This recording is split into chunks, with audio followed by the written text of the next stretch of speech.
Hello again and welcome to Ndudu by Fafa. Family, I hope you can relate. You know when you make a dish and it tastes so good and you cannot wait to share it? Okay, this was a quick lunch that I made the other day. So I had some cod, defrosted it, then drizzled it with a little bit of olive oil. And of course, I've got my spice blends and I'll be using the Dzolof blend here, which is smoky and sweet. The next blend I'll be using will be my Herby Blend. There's a lot of blends going on here. It's all about the flavor. It is herbaceous and it also has a refreshing taste thanks to the kaffir lime that is in there as well. So I've mixed the two and I'm just, marinating the fish in that beauty. The next thing is I'm going to season my fish with a little bit of salt and of course mix everything together. Now I'm looking for a tangy and woody flavor in the form of the Edzè blend.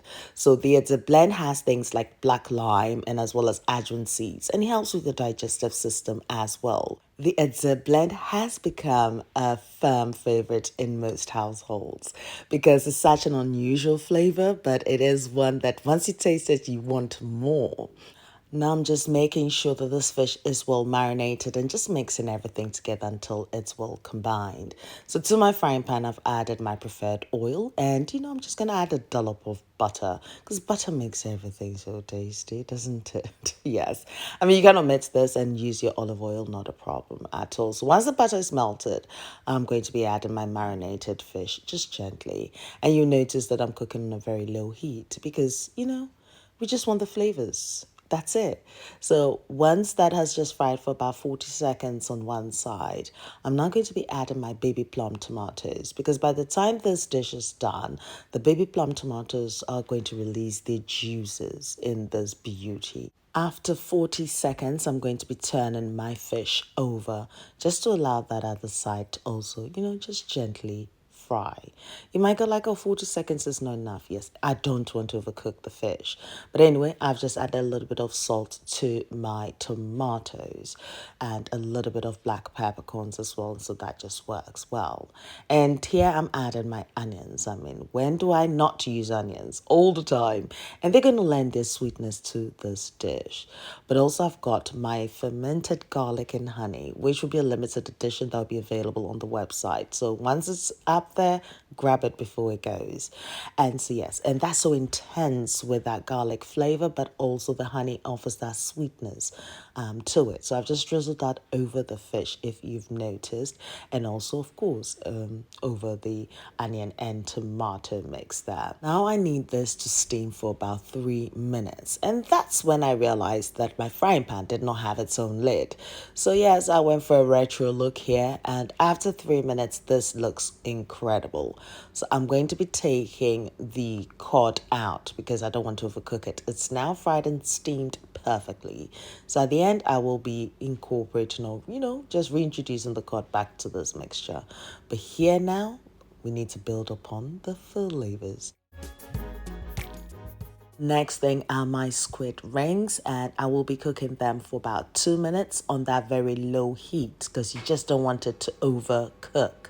So after 2 minutes, I'm now going to be adding my bay leaf, which is going to add that aromatic flavor to it, and also my whole green chilies, which are on the medium side of the heat.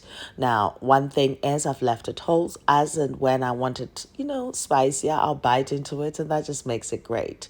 So I've got my pre-cooked prawns that's also coming in. And when I say this is bish bash bosh, it really is bish bash bosh. So here I've just mixed it all together. I'm just going to allow it to cook for about a minute or two. It's just to warm everything through and just to introduce the flavors together. Yes, you just don't want to overcook any of this beauty. So at this point, I need to reintroduce the cod just to warm it through. So this process is just going to take about 30 seconds. And I think that my dish is ready to be served. Now, if this is your first time, you're welcome. Thank you very much for watching today. day. And I hope I have inspired you to try the recipe. And if you do like what you see, please don't forget to click the subscribe button, like the video, share with your family and friends. And to my returning subscribers, I appreciate each and every one of you. Thank you very much for your support. Notification gang, how you doing? I'm just doing some shenanigans as always. Now, what are you going to be serving this beauty with? Oh, you can try some sticky coconut rice. That really would complement this dish. Equally, if you watch my previous video, I made this amazing cauliflower mash. Yes, a must try, by the way. I'll leave a link in the description box, which would also include the list of ingredients and measurements for this video, so do check it out. Now, if you'd like to purchase a spice blend box, our starter pack of 7, yes, I'd leave a link in the description box, but it is by Ndudu.com. You will find traditional African recipes on my blog, indudubyfafa.blogspot.com, so do check it out. I'm on Facebook, Instagram, Twitter, and Snapchat as Ndudu by Fafa, so pass by and say hi. Noel, thank you very much for my theme song. And until my next video and recipe, do take care of yourself, be nice, be beautiful, be gorgeous. And thank you very much for gracing me with your presence, you king or queen. Oodles of love. See you in my next video.